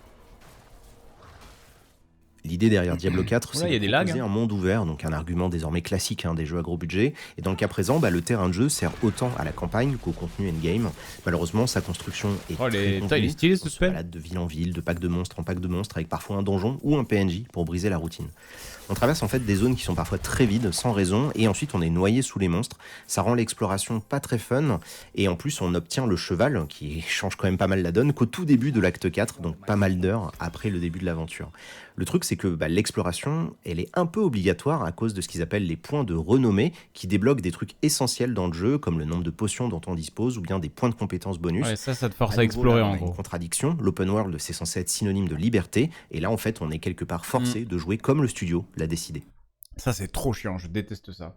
C'est trop relou quand on te donne un open world et que pour avancer dans le jeu, on te dit faut que t'ailles explorer, mec. Moi, genre, et Elden Ring, à aucun moment, oui, je sais. Oui, je cite Elden Ring. Oui, je suis casse-couille avec Elden Ring. Mais le jeu, c'est pas le banger absolu qu'il est pour rien. Parce que c'est un jeu qui sait comment donner envie aux joueurs d'explorer. Et à aucun moment t'es forcé d'explorer, et je peux vous dire qu'il y a le nombre de gens qui ont full exploré Elden Ring parce que le monde il est bien foutu, et pas parce qu'on te force à faire des trucs pour pouvoir avancer dans le jeu. Il est plutôt élevé, vraiment. Un autre truc qui Arrêtez m'interroge, avec la ce sont carotte, des villes là. qui semblent avoir été imaginées par des gens qui n'ont jamais joué à un Diablo-like de leur vie. Le coffre où on entasse tout notre barda est systématiquement trop loin du point de vue Zelda des aussi, ouais. et tous les PNJ sont éparpillés aux quatre coins des villes. On perd donc un temps fou à courir pour faire des trucs qui devraient prendre quelques secondes et qui servent simplement à marquer une pause dans la distribution des baffes. Et même une fois qu'on atteint le endgame, il y a un coffre qui est enfin situé à côté du TP, mais là, pas de bol, il manque environ 6 ou 7 PNJ pour rendre le lieu fonctionnel. Un autre truc qui m'interroge, c'est l'intérêt de faire un open world qui ne change pas, alors qu'on est dans un type de jeu où on peut recommencer, on peut refaire des personnages, on peut accompagner ses amis. Cette vidéo a été... Attends, quelqu'un disait? Apparemment, cette vidéo s'est fait debunk par des gars qui ont fait le endgame du jeu. Apparemment, il dit full shit. Ah ouais? Bon, on verra quand on va jouer au jeu. Hein. Je pense qu'il y aura des reviews peut-être un peu plus pondérées à voir. Ça me semble être une fausse bonne idée, surtout que le manque de cohérence de ce monde est beaucoup plus visible dans Ensuite, un open. attention, hein, parce que peut-être que les mecs qui ont debunk et qui ont fait le endgame, eux disent full shit, tu vois, on sait pas. Donc en vrai, attendons de tester. Attendez qu'il y ait un pool de joueurs plus large qui ait testé et fait le jeu pour voir qui a raison, qui a tort ou quoi. World. Il suffit de prendre un pack de... Mais il y a des critiques sur lesquelles je pense qu'il a raison. Juste à l'entendre. J'ai entendu pareil, Ricker, un gros créateur de contenu Diablo, dit pas la même chose que Exerve. Oui, mais attention, c'est un créateur de contenu Diablo. Donc moi, j'aurais plus tendance à écouter l'avis d'un mec dont le gagne-pain dépend pas du jeu qu'il critique, tu vois. Donc, oui, machin, il est très, c'est un créateur de contenu main Diablo, machin, il est calé de fou. Bon. Moi, parce que je sais ce que c'est, hein. de critiquer le jeu qui est ton gagne-pain quand j'étais sur Overwatch, hein, je peux vous dire que des fois, tu fais du silver lining, tu vois. T'es en mode, non, mais c'est pas si terrible que ça. C'est bien. Je stream sur Overwatch ce soir. Je connais, hein. Un peu d'autocensure. Non, c'est pas de l'autocensure, mais on va dire que tu t'arrondis les angles. Voilà. Et de les attirer vers une ville. C'est pas le genre de Ricker. Je connais pas. Alors qu'ils sont censés être là pour Connais pas. décimer l'humanité. Connais pas, je te crois On aurait pas. pu imaginer comme dans tout un tas de jeux que les gardes viennent nous aider, qui se mettent à se défendre, etc. Mais on ne ressent jamais le sentiment d'urgence ou même de danger dans ce monde. Et j'en veux pour preuve tous ces PNJ. C'est pour ça que je joue au jeu en hardcore. Là par contre, il fallait pas attendre Diablo 4 pour réaliser que quand tu joues à Diablo 1, 2 ou 3, t'en as jamais rien à foutre de mourir parce que dans ce jeu, eh ben t'as juste à bourrer et tu respawn et on s'en bat les couilles. Et c'est pour ça que je joue en hardcore parce que là, il y a un vrai sens du danger et là, on a vraiment l'impression d'être dans un monde hostile et tu te chies dessus et t'es bien plus en immersion et du coup, ça va être un stream très très fun. Voilà. Qui attendent les bras ballants à 5 mètres d'un pack de mobs avec leur quête annexe aux F à nous refiler.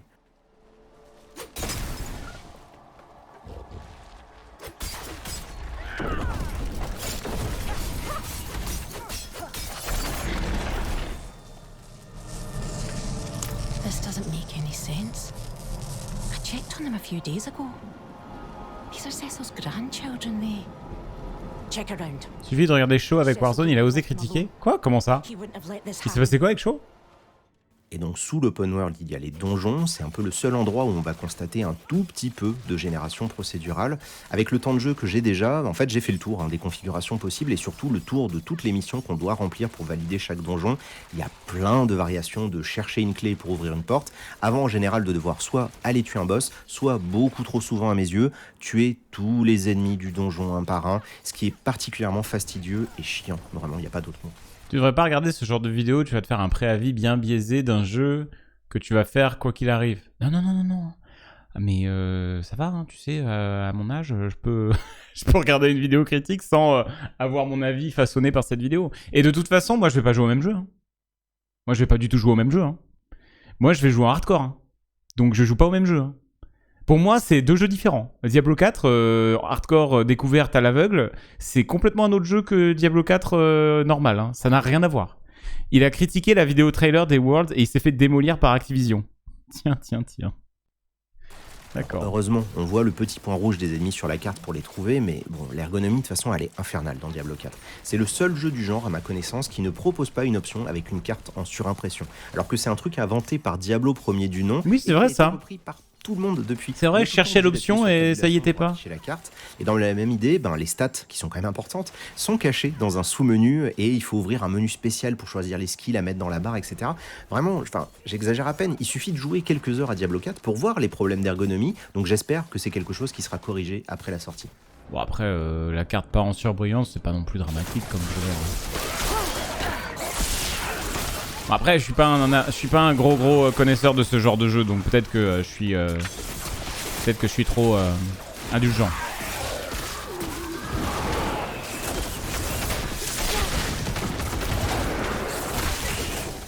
Bon, les reproches s'accumulent et ça ne va pas en s'améliorant malheureusement quand on se penche un peu sur le cœur du jeu, à savoir le gameplay et la progression. Alors, d'un point de vue feeling, il n'y a rien à redire. Les sensations des coups, les effets visuels, les effets sonores, ça fait le job et Diablo reste encore une fois le patron par rapport à la concurrence. Par contre, les sensations et tout... Attends. Ah. Il faut que je retrouve une vidéo. Merde. Damn it. Faut que je retrouve une vidéo. Ah, oui. Faut que je retrouve cette petite vidéo très rapide. Attendez, faut que je la retrouve vite, très vite. Oh putain, elle est impossible à retrouver. Au secours. Au secours. Ah, est-ce que c'est celle-là? Ah ouais, c'est celle-ci. Ouais, mais non, mais c'est relou. Attendez. Est-ce que c'est celle-ci? Ah ouais, c'est celle-là. C'est rigolo. Non mais moi depuis que j'ai vu ça et qu'on parle qu'on parle du feeling de Diablo 4, je rigole.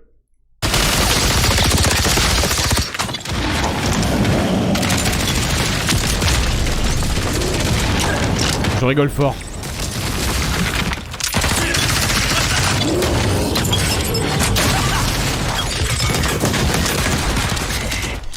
Ah. Ce jeu quand même, c'est le seul jeu qui m'a donné envie de jouer à ce type de jeu.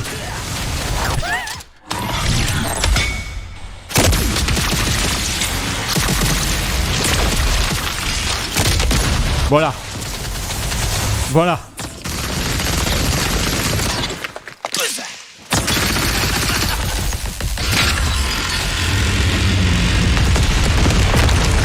Merci à tous. Ça, c'est... Voilà, ça, c'est ce que j'appelle un feeling insane.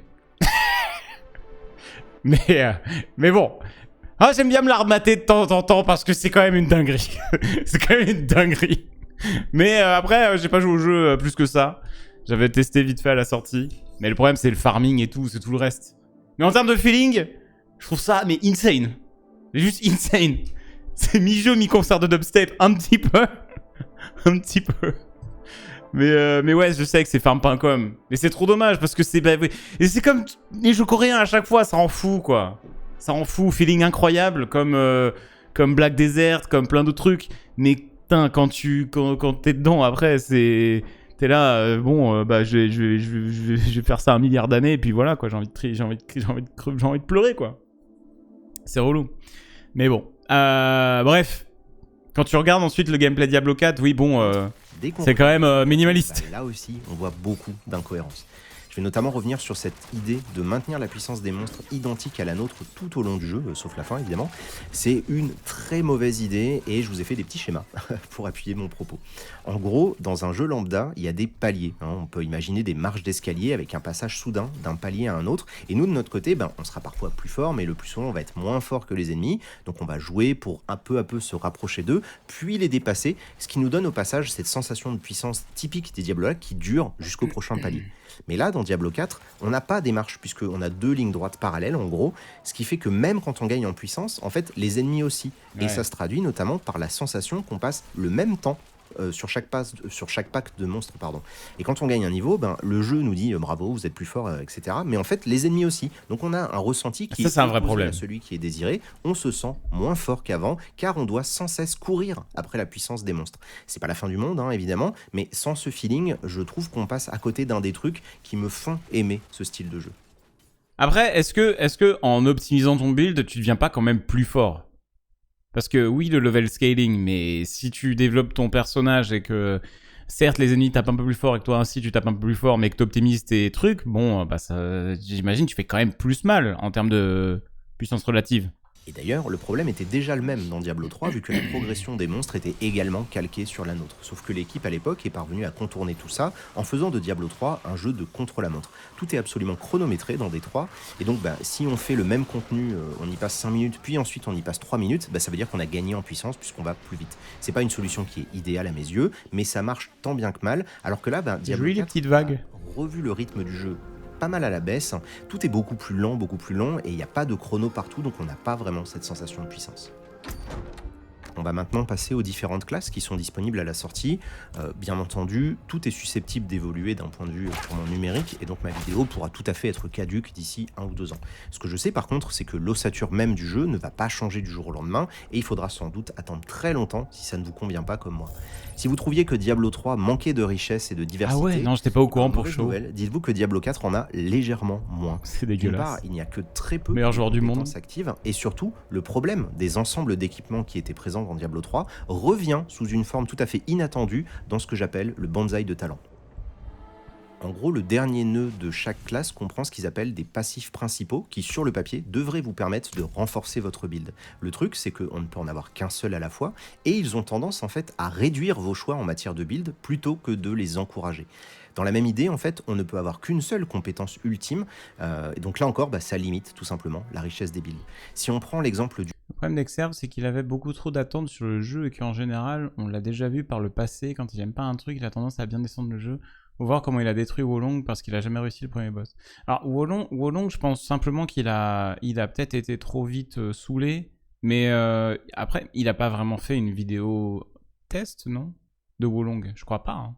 C'était juste son premier stream, mais il a pas sorti un test full, il me semble.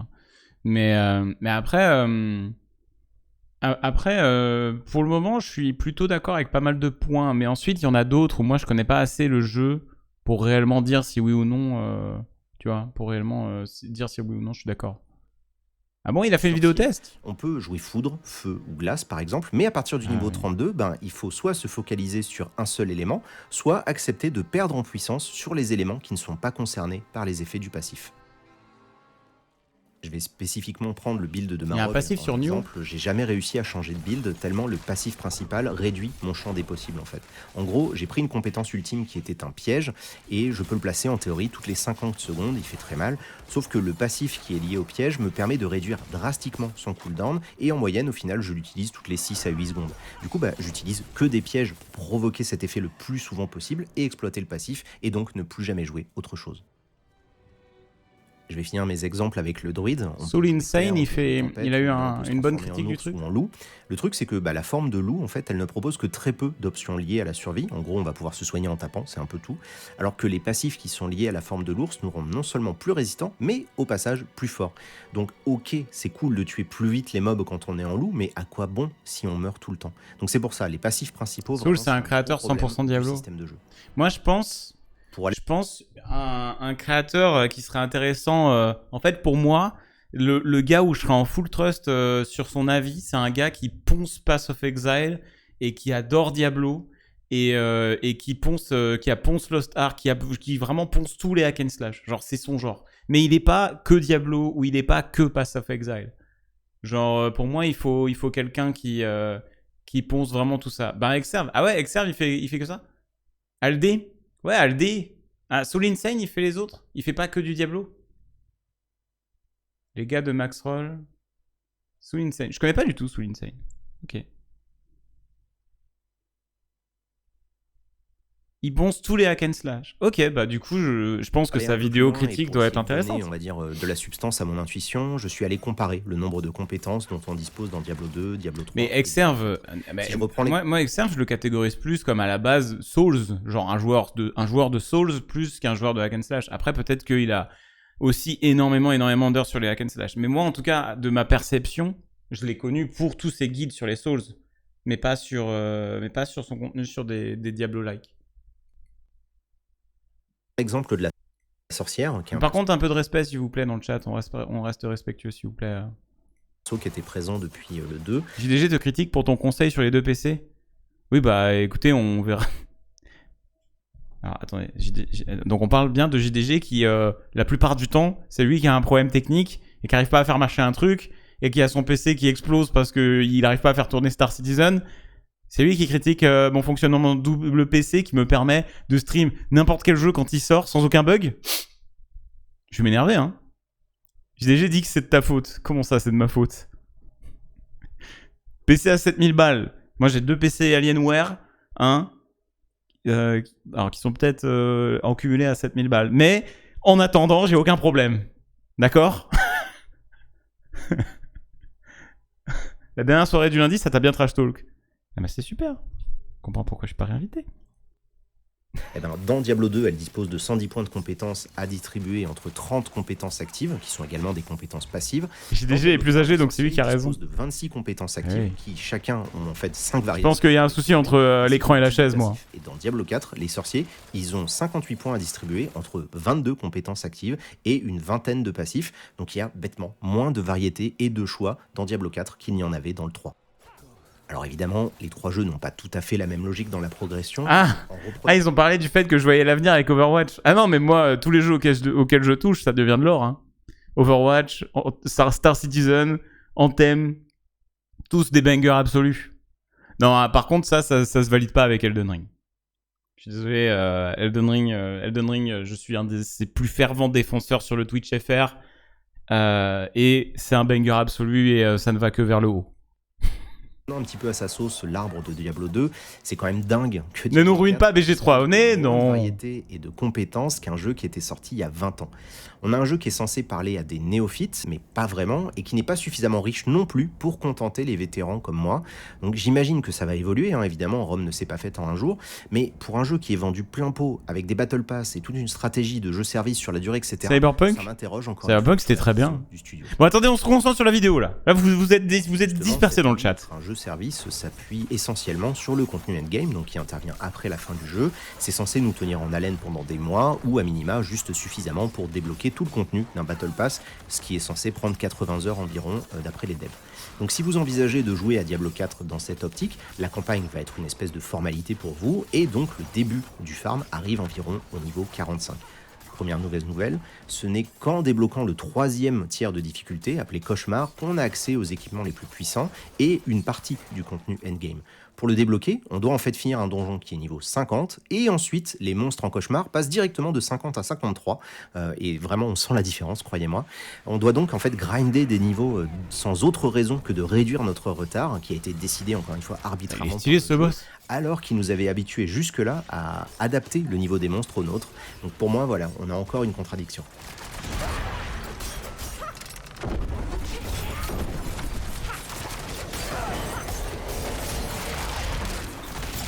Ça me fait trop peur. En hardcore, je vais tellement me chier dessus dès qu'on va affronter un boss. De voir tes PV tomber à la moitié, rien que ça, je vais faire des crises cardiaques en répétition, hein. Ça va être horrible à partir de demain. Je sais pas si Maf, son cœur va tenir, hein. C'est le plus âgé, hein. Pour donner un chiffre concret, Trauma aussi, moi, en hein. solo, passer du niveau 45 au niveau 50, ça m'a pris une douzaine d'heures. Donc sachant qu'une fois qu'on est au niveau 50, bah, notre perso ne débloque Oui, on pas va jouer en pour hardcore. le bonsaï de compétences, mais à la place il débloque des points de parangon, on en débloque 4 par niveau très précisément. Donc on débloque enfin ce nouveau système à partir du niveau 50, et vraiment l'idée du plateau façon loto à remplir comme ça, c'est très très cool, il y a beaucoup de choses à faire et beaucoup de permutations intéressantes, mais ça prend un temps fou, et la plupart des bonus qu'on va débloquer sont tout simplement ridicule. Moi j'ai mis près de 6 heures à passer du niveau 47 au niveau 50, et ensuite toutes les heures... des capteurs BPM, putain, j'aurais dû y penser, j'avoue que ça aurait été trop bien. Débloquer plus 5 en dex, plus 5 en intelligence, c'est pas ouf quoi, tout simplement.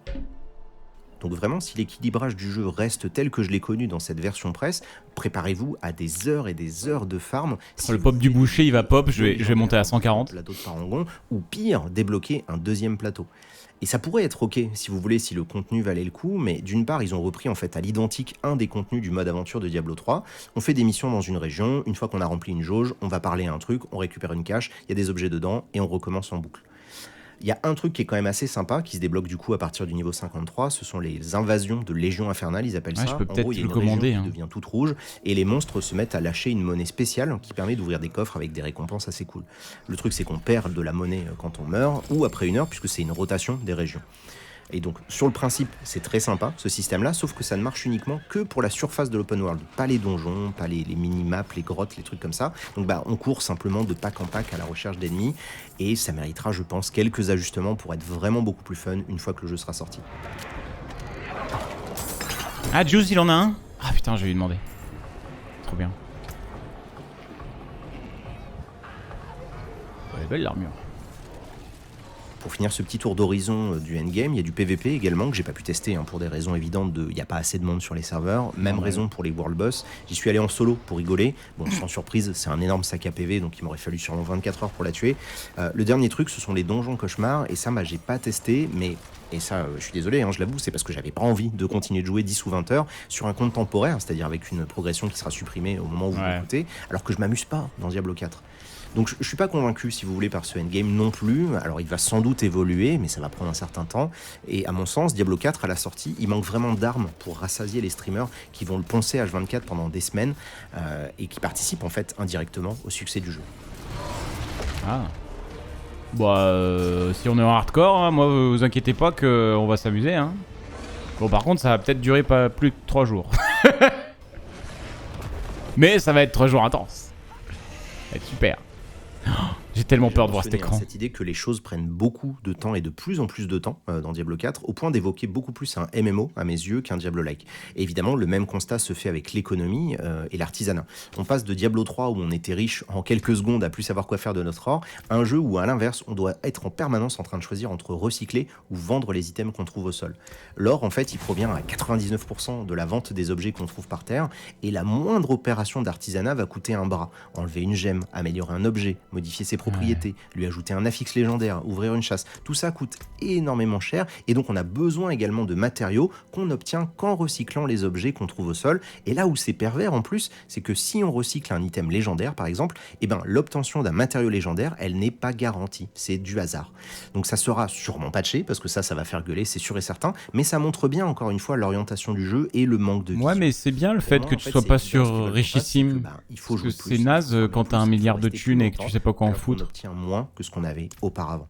Moi, je Et trouve juste ça à bien. titre d'exemple, parce que ça vraiment je trouve ça ridicule, vous alliez pas me croire hein, si je l'avais pas filmé, et ça sera sans doute modifié très vite après la sortie, mais là j'ai filmé le prix d'un objet blanc au niveau 50, c'est-à-dire un truc qui est complètement inutile. 169 000.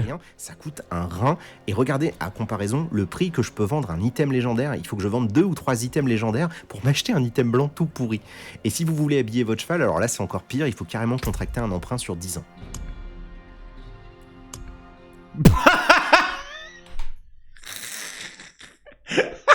5 548 000 gold. Quoi? Pour une selle. Mais quoi? Non mais c'est un bug, c'est pas possible. Ah mais ils veulent vraiment qu'on utilise les microtransactions. Putain, c'est plus... c'est... C'est bien. J'ai 1 million gold. Hein. Ça coûte 5 millions. Dans la même logique, enlever tous les points dans le bonsaï de talent pour essayer Damn. de build, ça coûte de C'est vraiment fait avec les matériaux les plus rares de la région. Hein. plus en plus cher, c'est lié en fonction du niveau. Non mais c'est un bug, je pense. C'est abusé. Non mais c'est absurde. 5 millions. C'est absurde de fou. Il y a moyen que ce soit... Ouais, il y a moyen que ce soit un bug, hein, en vrai. Il y a moyen. Moi, au niveau 51, ça me coûte plus de 100 000 pièces d'or. Alors, au passage, pour la blague, c'est le prix d'un item blanc, mais c'est également l'équivalent de revendre 3 ou 4 items légendaires. Et donc, le bonsaï, le truc, c'est que c'est pas le build dans sa globalité. Il y a tous les objets qu'il faut revoir avec les différents affixes, les différentes gemmes, les différents affixes légendaires, etc. Et en fait, ça coûte tellement cher de réorienter complètement son personnage qu'il est plus rapide de repartir de zéro avec un nouveau perso. Et ça encourage pas du tout les gens à jouer avec leur build, à essayer, à expérimenter, etc. Alors que ça, c'était un truc qui était gratuit dans Diablo 3. Et pour le coup, je trouve qu'ils avaient bien compris quel était le public visé à l'époque avec ce genre de décision. Là, en fait, ils ont voulu dans Diablo 4 intégrer des éléments d'un jeu un peu hardcore à la Pass of Exile, où ça coûte très cher de reroll un perso. Mais en fait, il n'y a pas la profondeur nécessaire pour justifier tout ça. Donc on est encore une fois avec une énorme contradiction. On va maintenant se diriger vers la fin de la vidéo. Merci beaucoup de m'avoir écouté jusque-là. J'espère avoir été suffisamment exhaustif. Ça demande vraiment beaucoup d'efforts de justifier pourquoi on n'aime pas un truc que l'inverse. J'espère en tout cas être parvenu à vous montrer une partie des incohérences du jeu. Le truc, c'est que Diablo 4, il ne sait jamais s'il est pensé pour un public occasionnel ou bien des joueurs et des joueuses hardcore. Et en fait, moi, j'ai peur qu'il ne soit pas vraiment adapté ni à l'un ni à l'autre, en fait, à aucune des deux typologies de personnes. Et il va falloir du temps, en fait, pour que Diablo 4 trouve et affirme sa propre identité. Je ne l'ai pas évoqué, mais tous ces moments où dans la vidéo je me demande est-ce que quelqu'un a joué au jeu, etc. Bon, je dis ça parce que je suis un peu deg, il n'y a pas d'autre raison. Mais oui, en fait, c'est en une belle AOE, le c'est barbare. un développement qui s'est fait dans la douleur, et donc j'imagine qu'on en saura un peu plus un jour ou l'autre. Concrètement, j'ai joué une 40aine d'heures sur le jeu, et quand même, récemment les devs annonçaient qu'il faudrait le double, environ 80 heures, pour débloquer tout le contenu d'un Battle Pass. Sauf que tel que le jeu est à la sortie, jamais de la vie j'ai envie de passer aussi longtemps dans Diablo 4, alors que j'ai déjà fait le tour de tout ce que Marog avait à me proposer à partir du niveau 32. Alors ok, le jeu il est magnifique et je sais très bien que ça va suffire pour beaucoup de gens et que ça va convaincre tout un tas de gens grâce à ça, mais je serais quand même curieux de voir ce qu'il en sera dans quelques semaines, dans quelques mois après le lancement. Donc voilà, les différentes craintes que j'avais exprimées après la bêta sont toujours là, elles se sont confirmées évidemment comme je l'avais imaginé. Moi j'ai préco le jeu et j'ai déjà plus envie d'y jouer en fait, donc je vais quand même suivre tout ça d'un œil un peu distant car on sait jamais. Ce que je vais réellement faire, c'est de continuer d'attendre patiemment la version 1.0. C'est con, il a préco le jeu alors qu'il aurait pu l'avoir gratos avec avec le truc qu'a fait Blizzard. On va enfin avoir des nouvelles. Ça aurait pu être bien que Blizzard prévienne les streamers en amont, mais bon, parce que le nombre de préco qui ont été cancel par tous les streamers qui ont réalisé qu'ils pouvaient avoir le jeu gratos, là je peux vous dire que c'est énorme. Fin juillet, donc rendez-vous fin juillet sur la chaîne. Et voilà, le mot de la fin, c'est tout con, c'est que moi j'avais envie d'y croire jusqu'au bout à Diablo 4, mais bon, c'est mon tour de prendre conscience et surtout de le dire. Blizzard, c'est fini, c'est plus Blizzard. Oui, bon, ça par contre, ça on n'apprend rien.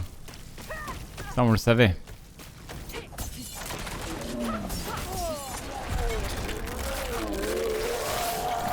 Ok, bon en effet, moi j'avoue que j'ai du mal à... Forcément c'est compliqué parce que n'ayant pas joué au jeu, on est en mode ah ok, mais je pense qu'il faudra voir une fois qu'on teste. C'était qui la vidéo? C'était Exerve, en effet, excusez-moi, je vais vous linker la vidéo pour ceux qui veulent la regarder en entier.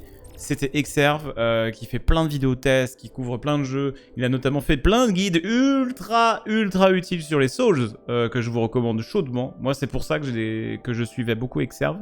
Et il fait aussi plein de vidéos tests sur plein de jeux différents. Donc voilà, je crois qu'il a bossé chez Gamecult aussi. Donc voilà, n'hésitez pas à checker sa vidéo pour vous faire une idée. Si vous n'êtes pas d'accord, soyez constructif hein, dans votre avis et tout, mais soyez pas... dans une démarche relou de harcèlement, par pitié. Donc voilà. Il a aussi écrit des livres, dont un sur Diablo. Ah ouais, carrément. Carrément. Mes yeux, c'est un excellent journaliste qui n'a fini nulle part. Chacun son avis, bien sûr. Non mais complètement. Mais moi, de toute façon, je testais le jeu. Mais je pense que j'aurai un avis qui sera plus en surface, parce que je vais pas aller au endgame. Moi, je pense qu'on va mourir et moi, En fait, moi, quand je vais mourir, si je vous l'ai dit, hein, si je meurs au 3e soir ou 4e soir, je désinstalle le jeu. Hein. Moi, c'est la fin de l'aventure, en fait. C'est pour ça, moi, mon aventure va être vraiment éphémère. Donc, je vais pas rentrer dans tous ces bails de endgame. Moi, ça me fait pas kiffer. Moi, ce qui me fait kiffer, c'est vraiment la découverte et le frisson du... Tu sais, de... Ah là là, je vais peut-être crever. C'est vraiment ça, moi, qui me fait kiffer. Et le fait de se dire que, putain, tu tiens de ouf à la vie. Parce que t'es en hardcore, moi je trouve ça génial. C'est ça qui me donne envie. Imagine un monde où tu tombes addict. Impossible. Le gameplay me rendra pas addict. Je pense pas.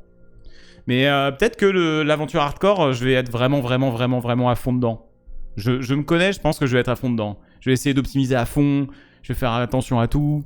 Je me connais, je vais vraiment prendre le truc à fond, quoi. Mais ouais. Et la bêta de Rogue Trader, ils t'ont donné accès? Non, mais je suis pas curieux, je suis pas pressé pour Rogue Trader. J'y jouerai quand il sortira. Ouais, il y a SF6 aussi, on y jouera bien sûr. Bien sûr. Et si tu fais quoi? Si tu meurs Day One? Si je meurs Day One, on restart. Si on meurt au 2e jour, on se consulte avec le groupe et on décide si oui ou non on restart. Si on meurt Day 3, c'est la fin de l'aventure. C'est la fin de l'aventure. Si on meurt à partir du 3e soir, c'est la fin. Il y a beaucoup de fanboys payés par Blibli. Ici maintenant, il y a un de ces sels sur la vidéo d'Exerve. Bah apparemment, ouais, il y a beaucoup de gens qui sont salés.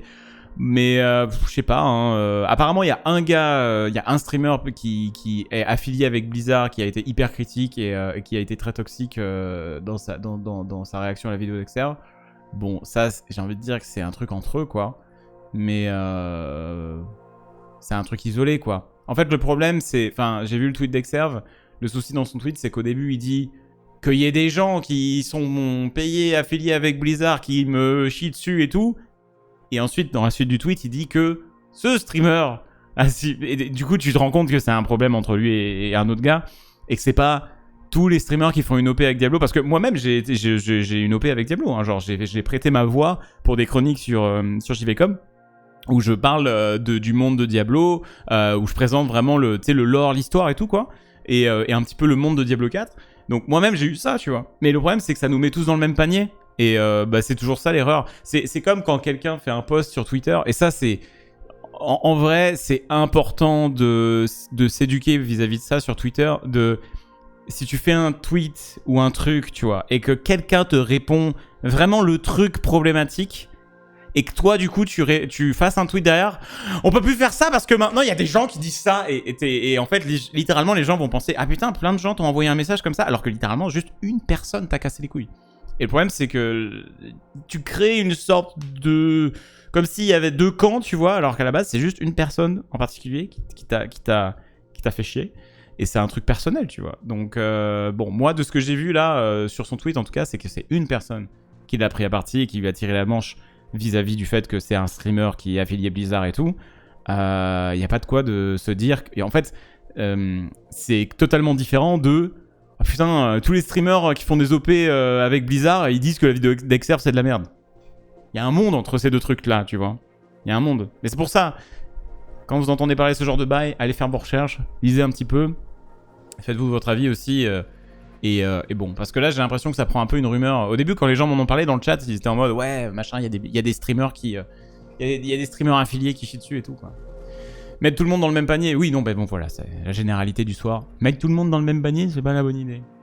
Mais ouais.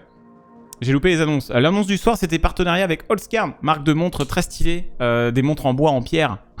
Ça fait marrant de le dire comme ça, des montres en bois et en pierre. Mais non, Holzkern, donc, qui est partenaire de la chaîne pour ce mois-ci, et qui font des montres, des accessoires, des bijoux très stylés. J'ai un code de réduction que vous pouvez trouver sous mon player Twitch. Voilà, des montres en gros cailloux, des montres en wab, qui sont très belles. Très hâte de recevoir mon petit colis là. Voilà.